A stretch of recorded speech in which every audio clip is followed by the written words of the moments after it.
Hey guys, this is Chris again, coming at you with another review. Today's review is the Boldr Venture. I missed out on the pre-order. I don't know why I didn't get it on the pre-order at $99, which is a killer price for this watch.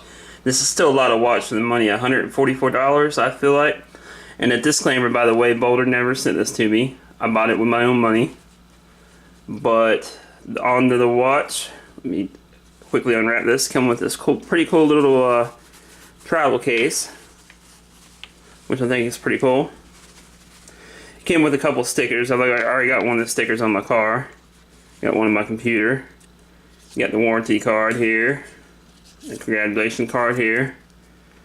And I went with the carbon black model. I felt like it was the most overall, the best looking one aesthetically, and can get away with a lot more straps than all the others I felt like anyways. That's why I chose the carbon black. But this is a 38mm watch, 20mm lugs, which brings me on to the wrist check. It wears pretty much about like my Sarb does.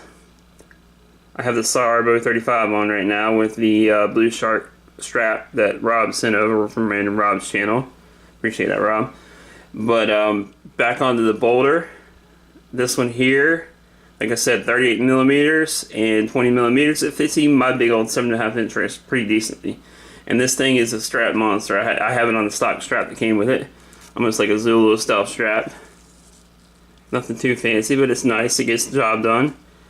This is like the ultimate kind of everyday watch, a grab and go watch. It's a Swiss Etta quartz movement. Let me look down here. It is a Swiss Etta quartz movement with Swiss Superluminova, water resistant to 100 meters, which is actually pretty decent for a field watch. Most field watches aren't that water resistant. I don't know why. I mean, most people take them out camping and all that stuff, outdoors type stuff, which is what Boldr's about. You see the crown down here at the 4 o'clock. Nice little Boldr symbol there. And the case is made out of space grade titanium, or aerospace grade titanium, excuse me, which is pretty cool, I think, especially for the price. This is supposed to be an indestructible watch. Like, this is supposed to be a lifetime watch, from what Travis and them told me. You can see the second hand has that little orange here, little pip, kind of distinguishes itself from the rest of the black and white dial.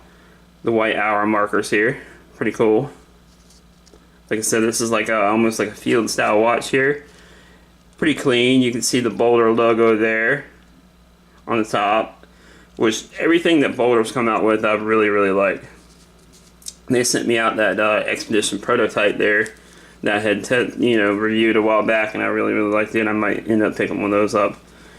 They've come a long way in the last couple years that they've been producing watches. But here's a little shot of the case back here. Nothing too fancy there. But overall, like I said, I feel like I would definitely recommend this if you're looking for like an everyday kind of watch you can wear to work, not have to worry about, you don't want to wear your nice pieces like Sarb or something like that. You don't want to wear that to work. Wear this to work, and it is, like I said, pretty versatile. You can throw it on all kind of different NATO straps. Everything like that. Alright guys, let me know what you think down there. Comment, like, and subscribe. Thanks for watching. Peace.